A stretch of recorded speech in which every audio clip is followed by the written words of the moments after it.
everyone, and welcome to the Teach Middle East podcast. Today on our podcast, we are talking safeguarding. We're talking with Martin Baker and Mike Glanville of One Team Logic, MyConcern, and they are experts in this field. So I'm just your humble facilitator today because I've got experts in the building who are going to be guiding us through what safeguarding should look like in schools on the back of their recently written book, Lessons Will Be Learned, Transforming Safeguarding in Education. You are listening to the Teach Middle East podcast, connecting, developing, and empowering educators. So welcome, Martin and Mike, to the podcast. Thank you very much. Great to be here. Yeah, thanks very much, Alicia. Great to be here this morning. It's lovely to have you. Could you introduce yourselves briefly to our audience, please? Yeah, sure. Shall I go ahead? So I'm Martin Baker. I'm the CEO of One Team Logic, and I need to make two quick confessions. Firstly, I'm a recovering police officer. So I was a police officer for 38 years. I joined as a child, quite obviously. And then I've also been a second confession of a school governor, and I'm now a director of a multi-academy trust in addition to my day job. So I've been involved in schools governance for about 16 years now. So, yeah, but our day-to-day job is One Team Logic and safeguarding in education. Thank you. Yeah. Mike. Yeah, hi. Yes, my name's Mike Glanville, and very similar to Martin, I'm also in recovery as a former police officer. So, early in my career, I was actually a child protection officer. It was a long, long time ago, Alicia, back in the 80s, and spent a lot of my career working on child protection cases and involved in, actually both adult and child safeguarding. And when I left the police back in 2012, and then worked very closely with Martin, co-founding One Team Logic, and obviously been very heavily involved in the development of MyConcern and all of the other safeguarding services that we provide. But I'm also a school governor, so similar to Martin, I'm a school governor at a small primary school in Dorset here in the UK. Welcome. So lovely to have you both with me on this episode of the podcast. I actually read your book and I thought it was a fantastic read. And even though it's really based on the British system, I think there are lessons in there for every school in every part of the world. So we're going to dive in there a little bit today and look at some of the things that are in the book, but we're going to go wider afield because when you have experts in the building, you have to utilize them for the general good of the people, right? So we want to know why is the topic of safeguarding so important? Why should we stop and pay attention right now? I'll kick off if you like, Leisha. I think you need to, really pay attention because the consequences of getting it wrong are just so, significant, very serious, aren't they? And the impact it can have on children's lives, the lives of family members, of children that may be affected, the impact it can have on staff in schools. And we know that, if you look back over the past and look into the past, you can look at some of those high-profile cases that we've seen and the kind of impact that has on people's lives. And of course, one of the major reasons why, particularly in education, why safeguarding is just so critical is because that children need to be able to flourish and they need to be, if they're going to learn, they need to be in an environment which is safe. They need to feel secure, don't they? So I think for everybody, safeguarding in education is just such an important topic. But it's not easy, to get this right. Despite all of the efforts over the years to try and get safeguarding right, we're still, aren't we, seeing some major problems. Over here in the UK, just very recently, we've seen, all of the stuff that's appearing in the media, haven't we, on peer abuse, and that's not unusual. I would say, actually, that one of the biggest problems facing schools is peer-on-peer abuse, whether that's actually in school and on site or online. It's probably one of the biggest risks that schools are having to face globally, not just here in the UK. So it's a critically important topic, and it's so important to get it right for the benefit of everybody, but particularly the children in school. Yeah, I agree. Anything to add, Martin? No, I think that, Mike hit the nail on the head, really. The consequences of adverse childhood experiences are absolutely enormous. So actually identifying issues at an early stage and then being able to step in and stop those issues escalating is absolutely fundamental, because there is no doubt when you look at all of the research, the health research around adverse childhood experiences, those things that happen in childhood and those repeated adverse experiences really do make, such a difference to people's life chances. Their vulnerability to issues such as drug abuse, alcohol abuse, becoming involved in criminality and committing suicide. There's very clear evidence that if you can avoid those adverse childhood experiences, those sorts of issues can be absolutely minimised.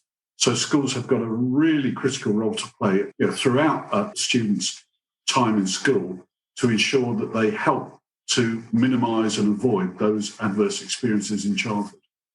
Yeah, I agree with you. It actually leads me nicely to my next point, because while I was reading the book, you mentioned a little bit of a case study or, an incident with a safeguarding lead in a school. Her name was Sue in the book, and you were there helping her to implement your software to make her job easier. And she was just touched by the fact that someone else cared enough to come up with something to make her work less demanding.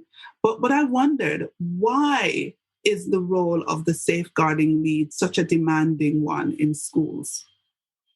Yes, it was myself that actually was talking to Sue on that occasion in that case study. And I have to say, it was incredibly moving, actually working through the software with somebody and actually seeing them start to cry because they just couldn't believe that somebody was paying attention to all of the pressure on them as a safeguarding lead and all the concerns and worries that they carry around in their head on bits of paper, written in a daybook, post-it notes, emails, all those sorts of things. Actually, clearly, this lady passionately cared about the children in her setting and really wanted to do her very best and was really struggling with the demands, many of which were kind of administrative demands almost. Actually, how do I organise and get myself organised? And I've seen that now on a number of occasions. And that's, one of the other fundamental reasons why safeguarding is so important, is to support the people whose responsibility is safeguarding.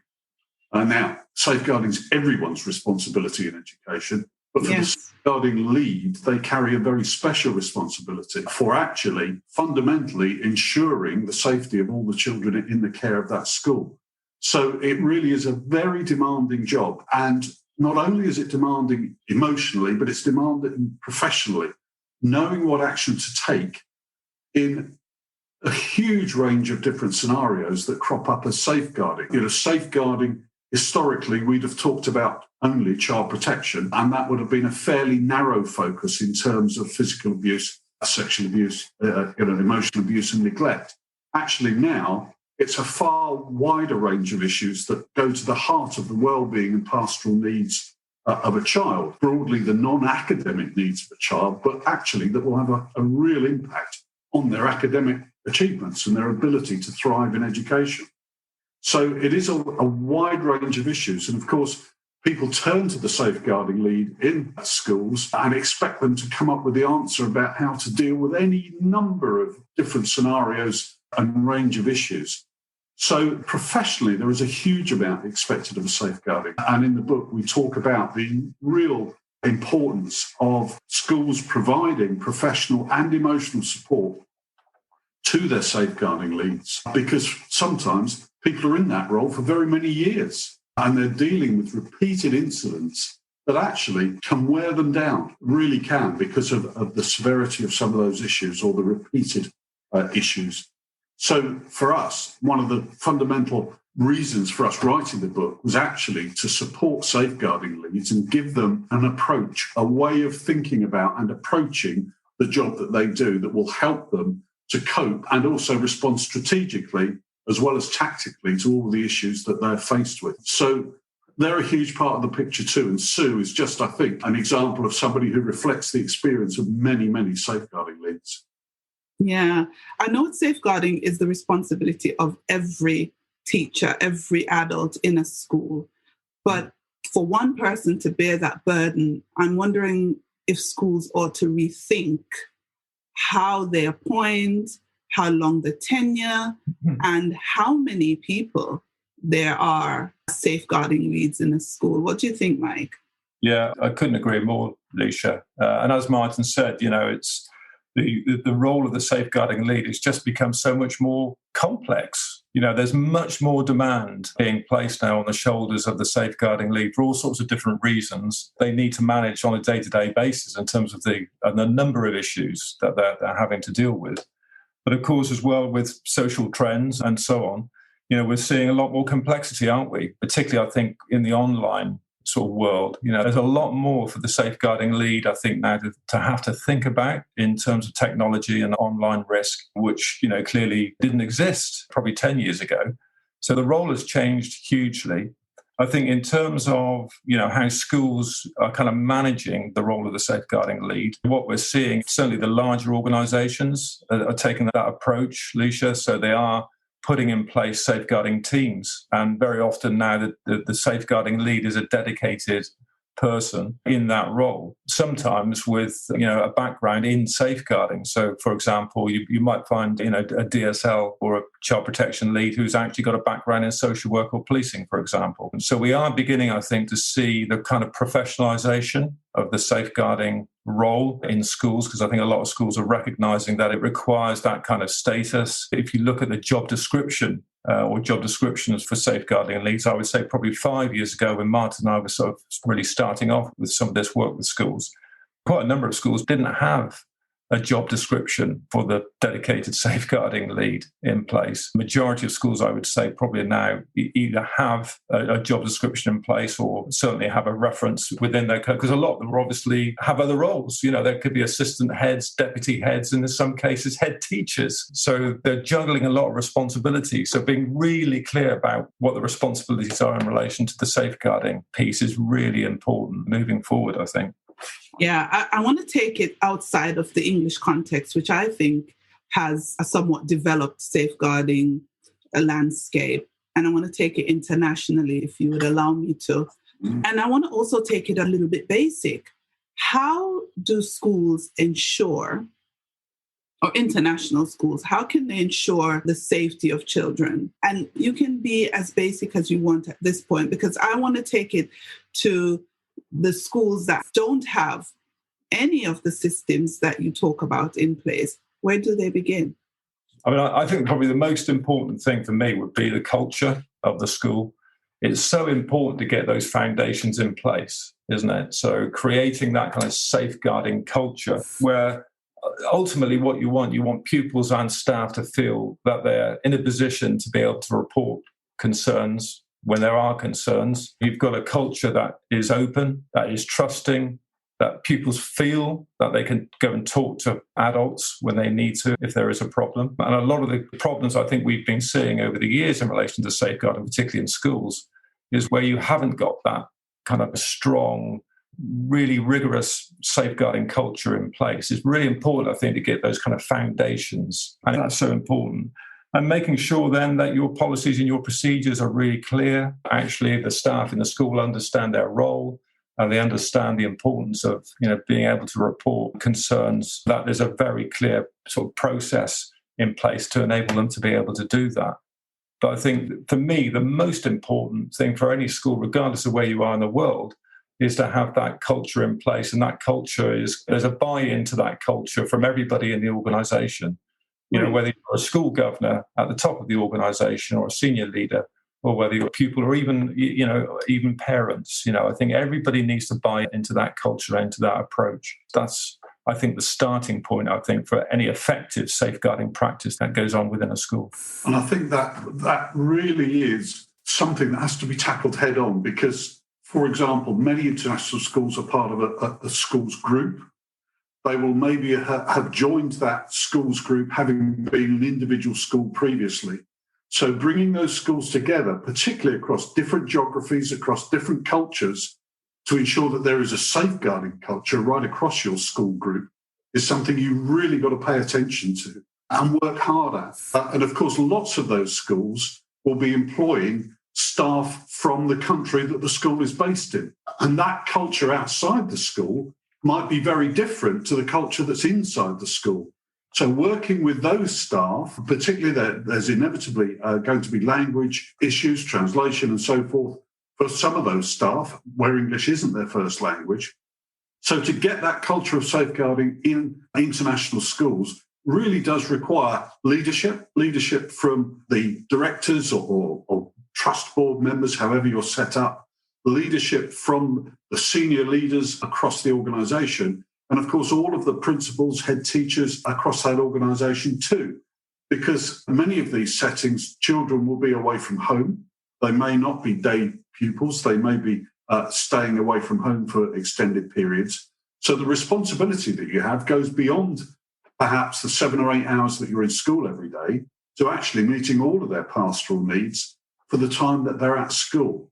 So when you've got that much complexity in the system, it's really important that that culture is led very clearly from the top, and that you make sure, check that culture is actually working in practice. It's okay saying, yeah, we have a policy. Gosh, we have a poster on the wall. And how do you know it's actually happening? And that's, really fundamentally establishing that culture, then test that it's actually working. Yeah, I agree with you on establishing the culture, especially within the school. And there are times when the culture within the school has to be so open and trusting, because the culture outside of the school is one of denial and one in which people pretend none of the things are happening. I mean, how do schools handle the fact that they might come against this cultural block? Yeah, I think that's an interesting one. It's amazing. We talk about the safeguarding mindset. It's a way of really thinking about safeguarding and the type of mindset that you approach safeguarding with. And it's a 4-box model, and people will understand what that looks like. But actually, it tries to look at the engagement and attitude of schools towards safeguarding and of staff and of governing body, because you can map where people are on that model according to their role. So we talk about, if you're in the bottom left-hand box, you're in outright denial. You have a very poor attitude towards safeguarding, and you simply aren't engaging with it because your attitude is, this doesn't happen here. Right. And we see that right across the world and in the UK at times. And it's not always about safeguarding in totality, but sometimes it's about a particular issue. Oh, no, we don't have a problem with peer-on-peer abuse, or people will pick on specific issues that they will tell you don't happen in their setting, to which our question is, well, actually, have you looked and have you asked? Because quite often it's an assumption that it doesn't happen. So that kind of outright denial piece is not unusual. And it's really trying to explain to people fundamentally why it's important to be open-minded. Right. One of the best decisions I ever made, in the police service, was to think more about the way that I think, because we are all guilty at times of confirmation bias, all these other things that actually can pervade our thinking quite unconsciously at times. So whether somebody is being consciously or unconsciously denying that there's an issue, you've really got to think about the way you think. Yeah. Actually, fundamentally accept that you may be wrong. Right. You start by asking, and actually begin with the end in mind. If your outcome is to protect children and young people and to enable them to thrive, then you need to work back. But there are many, many other considerations around what might happen if you're wrong. So it might be a good place to start with thinking about, what if I'm wrong? And actually, let's work towards how we become proactive leaders in safeguarding, that we're not doing it because we're in denial. We're not doing it just to pass an inspection or to a tick box. We're not doing it just so we can react when something happens, but actually we are proactively leading the conversation in our setting about what is actually going on and how do we approach it. You made some very good points there. Think about how you're thinking and ensuring that your safeguarding is started with the end in mind. And if the end is to protect children at all costs, then that's what you have to do. I think you've made some salient points. I want to jump into the principles of harm reduction. You talked about that in your book, and I found it very, very insightful. Can you explain to our listeners what it means to implement those 4 principles of harm reduction? Yeah, absolutely. And these 4 principles, again, are a way of thinking about and approaching the issue of safeguarding. And one of the fundamental things that you need to do first, before you do anything else, is understand the context that you're in and identify the risks. So that understanding is a really fundamental part. What exactly is it that's going on or might be going on? Because I need to understand what those risks are or might be. And that touches strongly on contextual safeguarding that I'm sure Mike will be able to say more about in a minute. Then actually take some action to prevent and reduce harm. You know, we see lots of school improvement plans. When you ask, where's the safeguarding improvement plan then? There's less of an enthusiastic response, because actually the whole purpose of safeguarding is to prevent and reduce harm. So once you understand what the risks are, then you can actually take some preventative action rather than simply reacting when things happen. The third principle is about developing in young people the skills and resilience to avoid, resist, and recover from harm. Actually, young people can be very, very resilient, but actually you can inoculate them against certain harms by actually educating them in the first place about what the risks might be and how to respond should they be faced with those risks. So working with young people to develop their knowledge, understanding, resilience, and their ability, if they are harmed, to recover from that harm is a really important part of the role.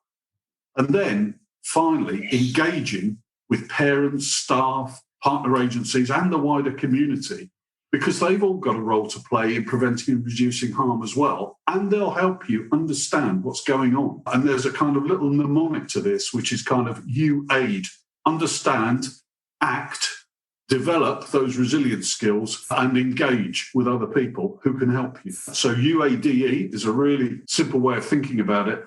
But those 4 principles really do help you think, I think, in a very sort of constructive way about safeguarding. Yeah, I was going to say, you made the point about contextual safeguarding, and it's a term that's, you know, now pretty common certainly over here in the UK, Leisha. So it appears in the statutory guidance over here, and it's a really important concept, I think, for safeguarding leads to understand. Contextual safeguarding essentially means those concerns or those issues that are impacting on extra-familial harms. In other words, those issues that are affecting pupils outside of the family home. And of course, that can include peer-on-peer abuse. It can include online harm and so on, particularly harmful sexual behaviour. So it covers a whole range of behaviours and concerns. And the approach essentially is actually focusing a lot more on the circumstances around that extra-familial harm. So the traditional way, I think, of kind of approaching child protection and safeguarding has been very much to focus on the victim, which obviously there is a need to do that. But this is actually focusing on where those concerns are actually, or those incidents are actually taking place as one aspect of it.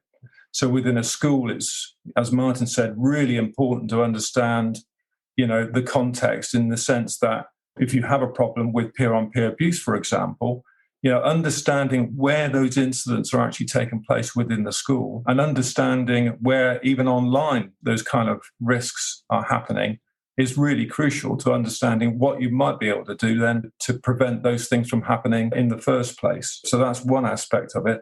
And the other aspect, I think, which is, again, really important, equally important, is understanding individual pupils and their association with other pupils and with other children and with adults. So in other words, really understanding their network gives you an insight into what's happening in their world, and gives you a much broader understanding, I think, of the potential then risk and harm around those individuals. It's a concept which has been developed by Professor Carleen Firmin, who's from the University of Bedfordshire. She started her work back in 2014, 2015, and it's now certainly getting quite a lot of traction. As I say, over here in the UK, it's appearing as, you know, statutory guidance over here. And I would heartily recommend it, you know, to international schools in kind of understanding the thinking and the approach, because I think it's incredibly helpful to schools when they're trying to understand some of the problems that they're facing. I also found your recommendation of having a safeguarding improvement plan to be an excellent one. What might schools include in such a plan? For me, I think the first thing is, as Martin alluded to, is having a really good assessment, Leisha. So it always starts off, I think, with a good assessment and a good understanding of the safeguarding trends and the issues within the school. So, making sure that you're basing your kind of decisions and your priorities on reliable data to begin with always has to be, for me, the first step. And then you'll be in a good position to set proper objectives. What is it you're looking to achieve? And it's getting out of this, as Martin said, with the safeguarding mindset, getting out of that reactive mode and getting into the proactive mode. But in order to do that, you need to kind of anticipate where you might have problems. And one of those issues is really understanding the local context and understanding your local school community. And once you're in a position to be able to do that, you're in a much better position to identify then, I think, the objectives, the kind of objectives you need to be putting in place. And then it's all about, I think, having, good plans in place and holding people to account for those plans. And as we said earlier on, it's never about one individual. It's never about, one person in the organisation taking responsibility for that. We very much see safeguarding as a team game. So it's really important that you're bringing other people in as a safeguarding lead into that plan so that people then are taking responsibility for specific aspects, of the approach that you're taking. A key part of that is managing upwards sometimes. It's actually saying, right, we understand now the nature and scale of the risk. What resources do we need to address that? Oh. And sometimes that means going to the board and saying, actually, we need more time to be able to address these issues with students, or we need more people to help us address those issues. We need additional training time with staff, whatever it happens to be. It's multidimensional in that sense. Yeah, but I think absolutely vital that schools begin to think in that way, that when they're doing their school improvement plan, right alongside that, they ought to have a safeguarding improvement plan. Yeah, I was just going to say, and those activities actually ought to be part of the school improvement plan. It shouldn't be something separate. It should be actually in improving our school. Yes, we want to drive up academic outcomes, but we also want to improve safeguarding and the experience of our pupils and their ability to learn by creating the right culture and the right environment for them to be able to learn. They are one and the same thing. They are two sides of the same coin. So, yes, definitely. In a sense, we wouldn't advocate separate safeguarding improvement plans. It should be part of your whole school improvement plan. Yes, thank you. Yes, I was thinking actually that it's a part because it hits the whole care, protection and guidance requirement for schools, especially during the inspection framework. So that also, just to highlight that it ought to be a very vital part of your whole school improvement process. Yes. Absolutely. Can we talk a little bit about something I recently learned about, which is called affluent neglect? And I didn't know much about that, but I recently spoke to someone on this podcast, Anne-Marie Christian, and she's also into safeguarding. And she mentioned affluent neglect, and it struck a chord with me because in international schools, you do tend to get the more affluent students in these private schools. And that could be an area of concern. Have you heard of it, and what should schools look out for? Yeah, I mean, it is something I've heard about and come across, Leisha. And we go back again, I think, to, I think members of staff being in a position to be able to spot some of the signs and symptoms. It's not something necessarily that, staff may be kind of looking out for, but it is very much, I would say, a problem of the modern world, isn't it? And we certainly have seen examples of it. And, we'll probably touch on training, but I think one of the things for me is making sure that staff are really clear about what they should be, looking to identify. And one of the issues will be around what is actually happening at home, for example. So I think, it's easy sometimes to forget that children can be very, very good at hiding what's happening at home. So, being in a position to be able to provide, I think, children with opportunities to open up is, a really important part of all of this, giving them the channels within which they are able to talk, not necessarily to adults either. It may be talk, in a position to be able to talk to friends about this stuff as well. And one of the things I think we've seen with the peer-on-peer stuff, which I think is, relevant to this kind of problem, is schools being in a much better position to understand how pupils are feeling about safety and security. We don't probably ask enough questions of pupils themselves in that respect. And one of the reasons why I think we see a lot of underreporting, the reasons why pupils don't feel comfortable about reporting to particularly adults, is because there's either a lack of trust in the setting, or they're just not given the opportunity to be able to do that. So I think it's, for me, it's really important that children are brought into that process, and that by talking to children and encouraging them to open up in a safe and secure way is vital, I think, to uncover that kind of problem. Yeah, I'm fascinated by it because I never, in my years when I was in schools, I didn't actually think about affluent neglect as something that I should include in my whole safeguarding remit. And I was in charge of safeguarding, funnily enough, when I was a vice principal. But I didn't think about affluent neglect until I came to this region and until I started to interact more with international schools. So I think that's an area that we're going to have to develop a little bit more and do some more research and case studies into. But one area that I really want to touch on, especially for our context in this region, is that of safeguarding in recruitment. And wanted to find out from yourselves what international schools can do to be extra vigilant around this topic. Yeah, absolutely critical piece of the work that needs to be done in safeguarding in international schools. And it's amazing quite often how the recruitment, for example, of new staff becomes an administrative or an HR task and actually a very tenuous link to safeguarding. Whereas actually it's a fundamental part of safeguarding. It's your first line of defence against pedophiles that want to get access to children. So it really should be a fundamental part of the safeguarding conversation that's going on in the school. It shouldn't be seen as an administrative task, something separate. It is absolutely fundamental. And it's interesting how often we see that aspect of safeguarding being handled by school bursars, being handled by school receptionists, administrators, and it's not. Now, I'm not suggesting for 1 minute that the safeguarding lead needs to perform all of those checks personally, but they do need to have a fundamental overview of that process and be able to contribute to that process and the whole recruitment process to be able to ensure that those checks and balances are in place in the first place and that the checks get done.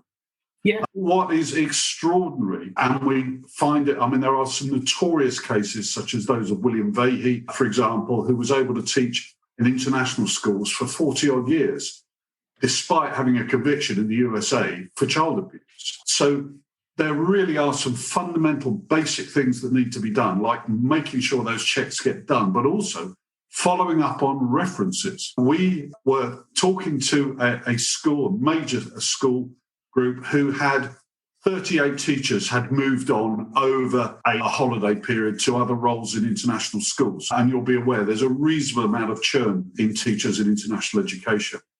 They received not one request from any of the new employers for a reference, let alone somebody actually then calling them and following up on that reference and actually checking that it had been written by the person who purported to have written it, that the content was correct, and so on and so forth.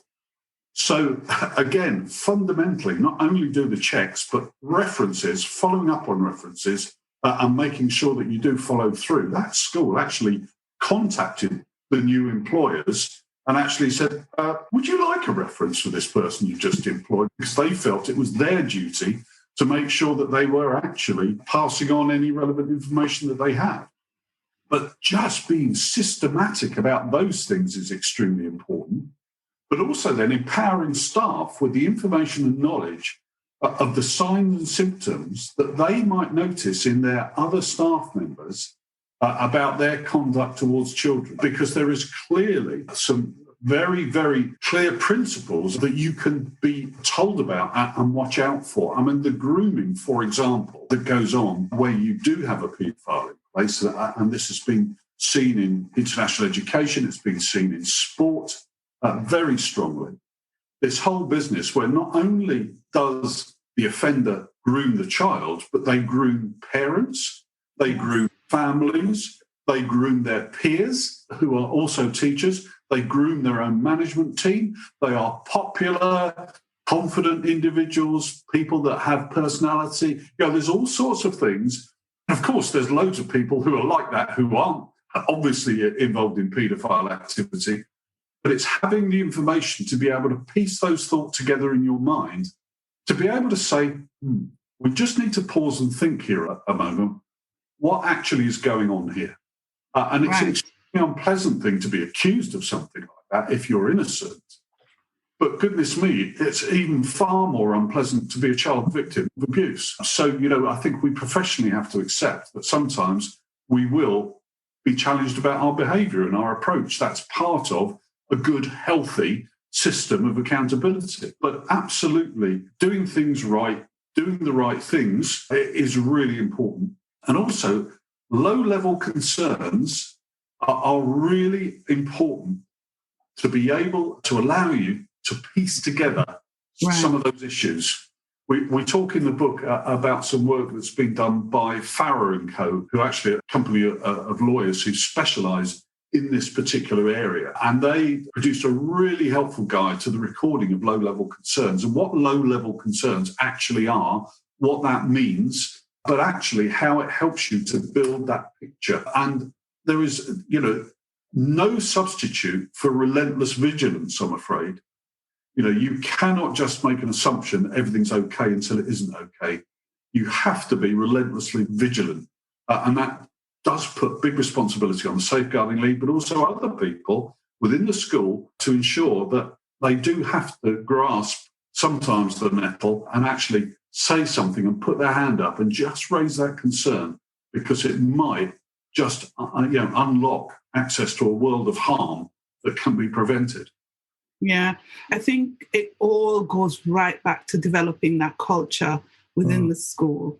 The end in mind. If the end is that you are doing everything possible to ensure the safeguarding of the students within your care, then the recruitment lines up and the training and the procedures of how you report, whether it's a low level or whether it's something that is of critical concern, all of that all has to be in place if the end is to ensure safeguarding. It's been a fascinating conversation, but we're not done yet. We're not done yet.